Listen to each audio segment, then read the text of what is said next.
Any changes to the agenda? Yes, Mr. President, we have one suggested change to the consent agenda. We would ask to remove the approval of the self-serve developer agreement and table that for a future planning meeting, as we have some discrepancies within the agreement, and we'd like to correct. Okay, we're going to strike F from the consent agenda, so we'll have A through E. I'll move to approve the agenda as amended. Second. Okay, we have a motion and a second. Any further discussion?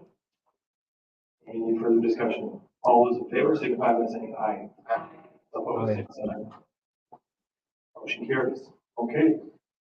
So Sorry, I was going to say, I'll move to approve the consent agenda as presented. I think that's the way it's presented now. As amended. Okay, so we have a motion. We have a motion to approve the consent agenda as amended. We have a second. I'll second. Okay, we have a motion and a second. Any further discussion? Any further discussion? Jeff, please pull the board. Commissioner Absey, Aye. Commissioner Dobson, Aye.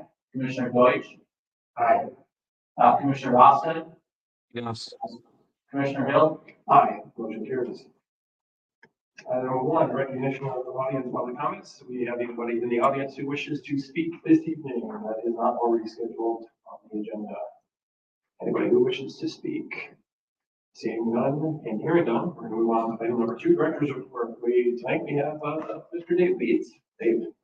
Thank you, Mr. President. You'll notice Susan isn't with us tonight. She's enjoying some much needed vacation time. And so in her absence, I'm pinch hitting. So please bear with me. I do have several things for you, just basic updates from the Park District today. The first one is the depot brick retrieval or removal, however you want to view that. We've had 2 different time frames set up already for folks to come to the depot and claim bricks that they might have donated or their family may have donated. In the past, we're working collaboratively with the new owners, NBN Engineering. But the first 2 dates we had, Mother Nature had other plans for us, so it snowed just before both of those times. And so we're currently working to establish a new time frame for people to come and collect those bricks, just so you're aware of that. Preferably, if you want to wait till June or something. The snow again, just because you put another game down. Exactly. Another update from the foundation side, so some exciting news. It's been a long time coming, but we finally have started our charitable gaming. That started on April 1st, and we started at CJ's Tavern at Rose Creek. And we also have renewed the rental agreement with Edward Tavern, which allowed us the opportunity to do gaming there as well. And we're scheduled to start gaming at that site on July 1st. So a long time in coming, a lot of work went into this from our foundation side. Our HR team's been real busy lately, helping with all facilitating hiring of the people that's needed to do this. So a lot of work has gone into this, and just so you know, we're off and running at one site and soon to be another. Nothing in golf. I'm sure everybody's wondering about that. The weather's starting to turn, and I think we're finally getting the spring. So staff is meeting. They met this morning. There were some initial discussions about opening. It's still, the conditions are still a little bit too wet, but we're monitoring that day to day, and we'll have more information coming soon. So stay tuned. And our team is doing their due diligence. Be ready when the conditions allow us. I saw the news clip that's there and talking about how they were talking about even being open up this week if it wasn't been for that snow. But at the same time, there was much needed moisture that will take and lose one way to go. Absolutely. It's very dry out there. So this moisture truly was needed, even though it may delay us a little bit. Another update here at the Sports Center, just for your information, we have ice coming out of our south rink this week. That's due to some warranty work we have on the courts in both ice sheets. The warranty work will take place on both rinks. And then just as a general reminder, we are keeping ice through the summer months this year on the north. Another update here at the Sports Center, coming up this weekend, Sanford is hosting, or excuse me, not this weekend. Sanford's hosting one of their first large basketball AAU tournaments. That's coming up May 3rd and 4th. And just to let you know, after that, our schedule looks like now. But we all know what May can bring, and so that may pick up if the weather isn't quite as cooperative to do some of these things outside.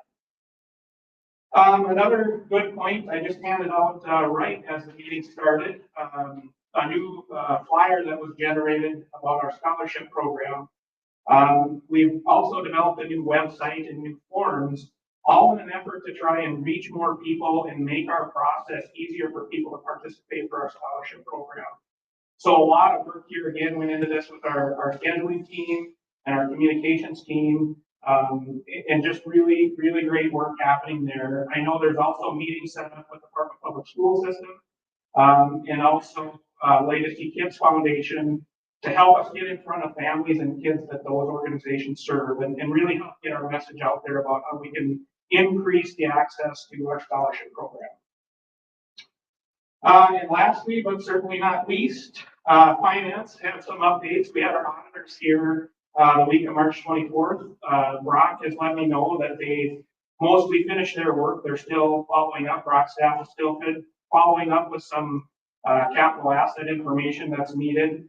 And then more information will be coming. It's planned for the May Planning Committee meeting. Right now, that's our date where we'll have our audit report for you to consider. Another shout out to finance and their team.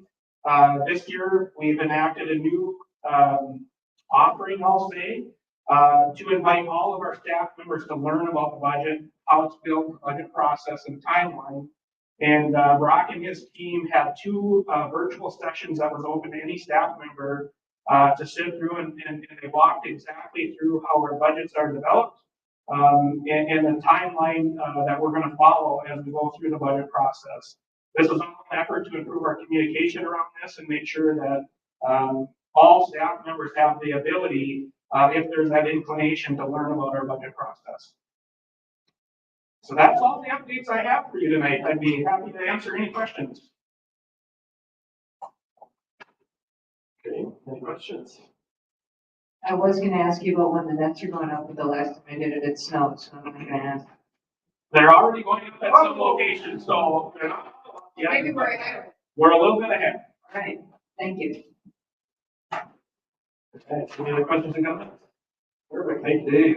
Item number 3, we have the board to consider approval for the memo of understanding with Fargo Park 2 baseball club to repair the backstop wall at Jack Williams Stadium. Welcome back, Mr. Dave Bates. Yeah, I'm over here.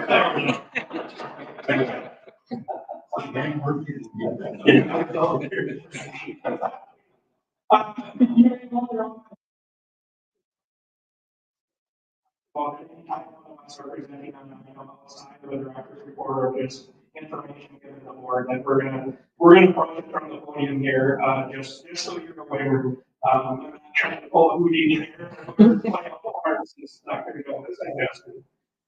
But yes, item 3 is the review of the memo of understanding with Post 2 baseball. Ryan Such is here. He's a current board member from Post 2.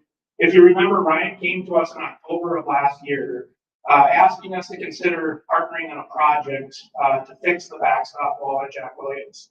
At that time, staff was directed to work with Post 2 and come up with an idea about how can we move this ahead. That idea was presented at the last planning commission meeting, and it is an MOU that spells out how the backstop wall will be fixed and who's responsible for that. That falls underneath the responsibility of the Fargo Park District. And Post 2 is the responsibilities in the MOU are to remove the existing seating and in purchase and install new seating that will take the place of the old seating that will get removed. So this was presented at the last planning commission meeting with a motion to bring it to the full board for consideration. So I'd be happy to answer any questions you may have, or if there's specific questions for Ryan, I'm sure he'll help out as well. So will they start this project during the season, or will it be at the end of the baseball season? The end of the baseball season. So our goal is to start as soon after the programming is done at Jack Williams, and we'll work closely with Post 2 on that. and really to have substantial completion by the 15th of October of this year. Sounds good.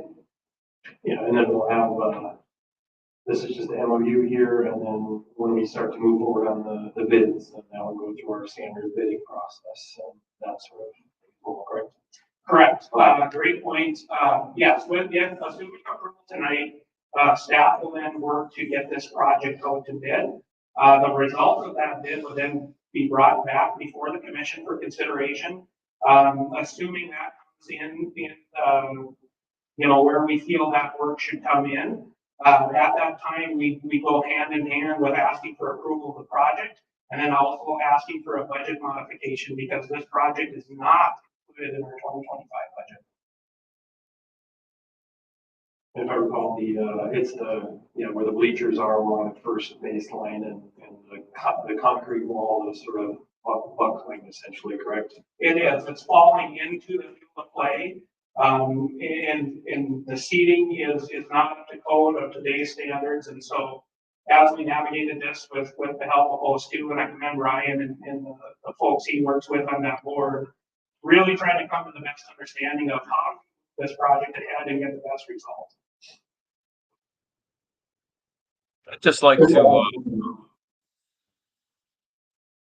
I was going to say, I'd like to thank Ryan Such and Post too for all their hard work. They just didn't come with a problem. They came with a problem and a solution and wanted to work collaboratively on this. And that's nice when you've got a willing partner in coming up with a solution on this. So I just want to recognize them for that.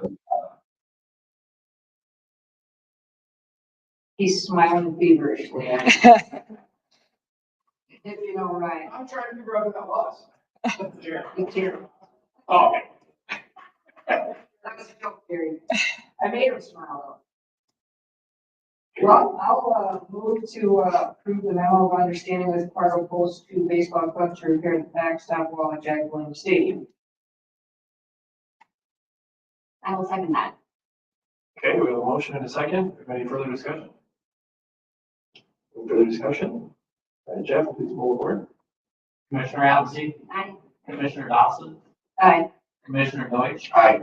Commissioner Rosted, Yes. Commissioner Hill. Aye. Motion carries. Thank you. Thanks, Dave. Item number 4, board to consider amendment to payment in lieu agreement pertaining to J&O Real Estate LLC. Yeah. Still reading. Barbershop and come get an answer, right? Commissioners, in your packet is information on this agenda. If you remember in December, at our board meeting, we approved a cash in lieu agreement with J&O Real Estate. And this is pertaining to the land that we initially had sold to Epic Companies. It's the west portion of our Anderson softball. So for those of you that aren't familiar, initially we sold the land to Epic. Epic faulted in their delivery of the development that they had planned there. During the sale of that land, we had put a covenant on the land that 4 acres of the 16 acres that we sold would be held back and utilized for some sort of public use. With Epic's failure to deliver the development as they said, a new developer had approached us, and really several developers had approached us initially and felt that the land covenant was just too restrictive to be able to develop this area appropriately.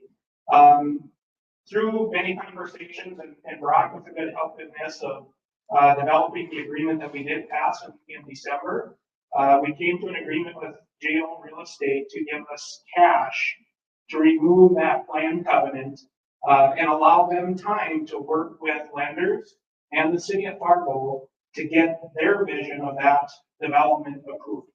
And so what's before you today to consider is an extension of our original cash in agreement. And the reason why we need an extension is there was some difficulty for J&O Real Estate to get in front of the City Planning Commission. And so this gives them an extra amount of time to be able to go through that step of their process. Same agreement, we're just nudging it back a little bit in time.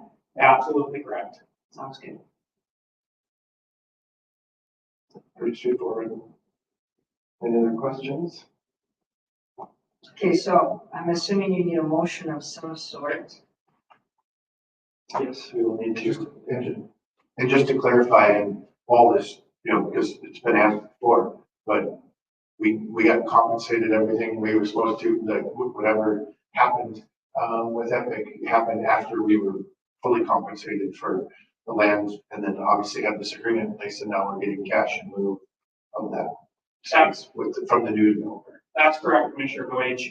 We were made whole from the initial sale of the land to Epic. Those dollars came to the Park District. So you're absolutely right. These extra dollars are basically for us removing that restriction on the 4 acres of land.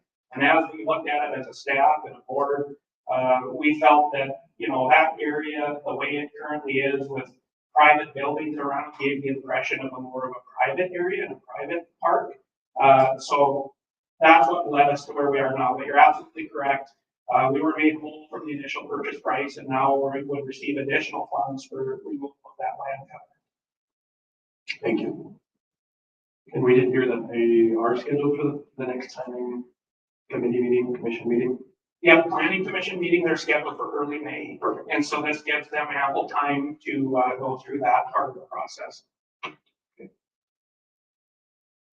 So I don't have the exact reading of what this should say, but I'm assuming it's gonna be something like, I make a motion that we Approve the amendment as the presented. amendments to the payment in lieu agreement pertaining to JNL real estate. Second. Okay, we have a motion and a second. Do we have any further discussion? Any further discussion? Jeff, please call the word. Commissioner Ozzy. Aye. Commissioner Dawson. Aye. Commissioner Deutsch. Okay. Commissioner Rosted. Yes. Commissioner Hill. Aye. Motion carries. Thank you, Commissioner. Thanks for all the heavy lifting. Yeah. Okay, we do have another category on our agenda tonight. We have any other discussion? Otherwise, we have. Dave, go back to the podium. This was out of the blue and I didn't prepare him, but any updates on Island Park Pool? Now that it looks like they're out in the, I see workers on construction sites and things. Are things going to crank up a little bit, or what are we looking at? Just if you got anything off the top of your head, out of the blue. Yeah, great question. Crews are back there working, I would say, with more intensity than they have been in the past. We did have some remediation work that was needing to happen around the main pool well. That has been complete. So we're still on target to have an early summer opening. We're pushing the contractor all the time to get that as early as we possibly can, because we know there's a lot of anticipation for this new amenity for the community. And pool passes are on sale, right? Pool passes are on sale. They went on sale on the 1st of April. Yeah. Once the weather's coming. You get the garden hose out and start filling it so we can all be there. I'm gonna need an awful lot more. Thank you, Dave. Yep, you are. Okay, any others? I'll move to adjourn. Nobody else has anything else? Motion to adjourn. Well, before we adjourn, is Brock in there to talk about legislative updates, especially Bill 1482? Please redact the adjournment. Just kidding, just like. Yes, Commissioner Ross and members of the board. So quick legislative update, specific to the bill that Commissioner Ross did in reference 1482. That bill really ties to 1572. We talking 400 code this time of year, and I love it. So let's start with 1572. 1572 was the bonding bill, which was going to restrict park districts with their ability to general obligation bonds.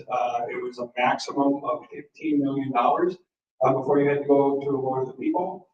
That bill failed. It failed on the committee and it failed in the Senate 2 to 42. And so that will likely not come back. It failed heavily The 1482 that Commissioner Ross said is referencing is another bonding bill, and that bonding bill was specific to municipalities and boards of municipalities.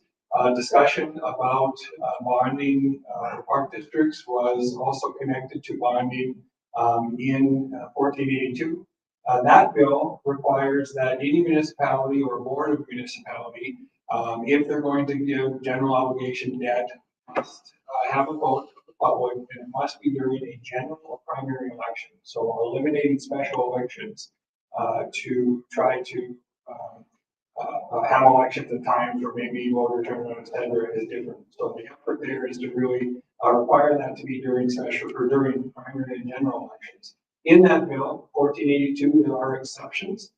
The exceptions are numerous based on a variety of pieces that might happen with municipalities. And one of the exceptions is the current law that allows park districts to issue general obligation debt of 1% of assessed value. And that 1% is upon passing a resolution, having a 60-day protest period, and then taking action of the board. So the exception that's in the bill is really the current law that's in existence today. So 1572 that Jerry, Commissioner Ross testified on, and I also testified on, got defeated in the Senate. Amendments to 1482, but the exception held for park districts. And so whenever that goes to the Senate floor for action, then we'll continue to monitor that. A couple other quick updates for you. 1259, which is the daylight savings time bill, failed. It passed with amendments on a committee that had triggers on it. Those amendments were that we sustain daylight savings time. So the time we're on right now would have been the new standard time for North Dakota, but it only would happen once Minnesota, South Dakota, and Montana passed the same bill and the federal government passed the same bill. So it would really eliminate the border state concern and also really put the entire country on the same basically standard time within their time zone. So there would not be any changes.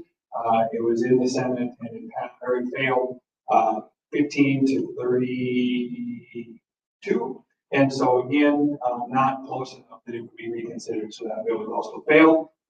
In 1176, which is the primary property tax bill, it did pass the Senate as amended. A number of amendments that were in that bill that really focused more on some different exceptions that were in place for some ag property, also allow you to do notices to the county, things of that nature.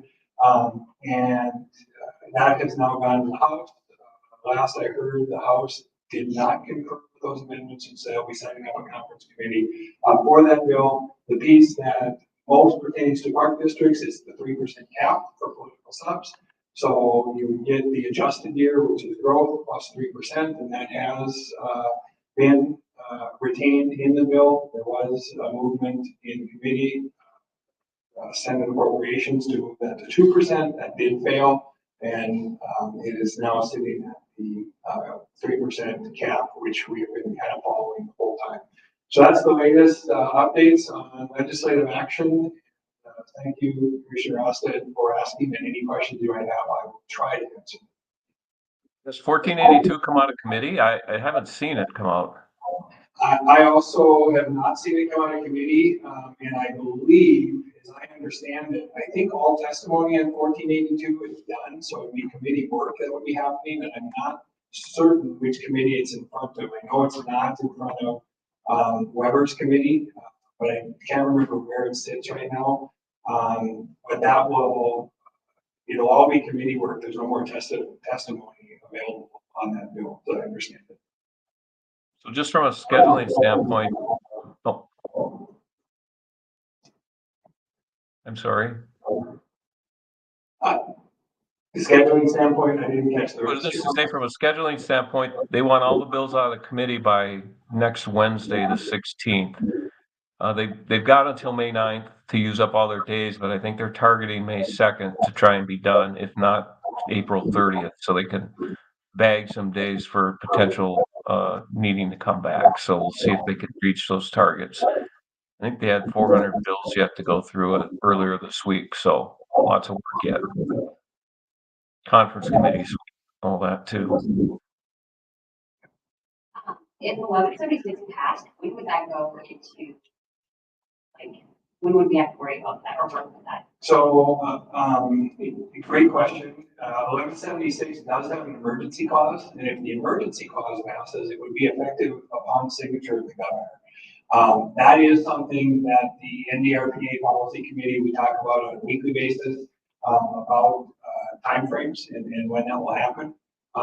If it does not have the emergency clause, it would in essence be in effect for August 1st is when bills would take effect, but then that would affect the tax year of 26. So if we're budgeting, we're talking about what we would do with budgets, kind of planning on that 3%. So we're building in revenue projections. We're actually waiting. We should get within the next few days the city assessor's annual report, which will tell us what the growth looks like in Fargo. That will also split it between growth and, new growth, new properties, and just increased valuation.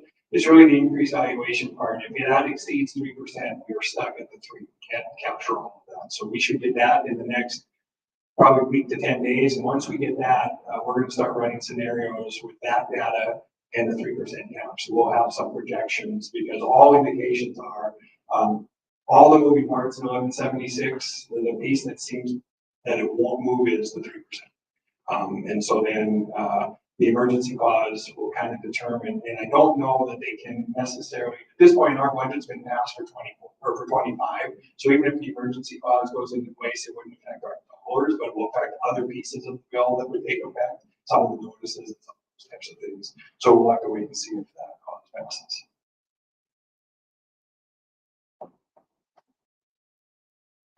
Okay. Thank you. Any other questions? Thank you. Any other? Yes. If hearing nothing else, I'll make a new motion to adjourn.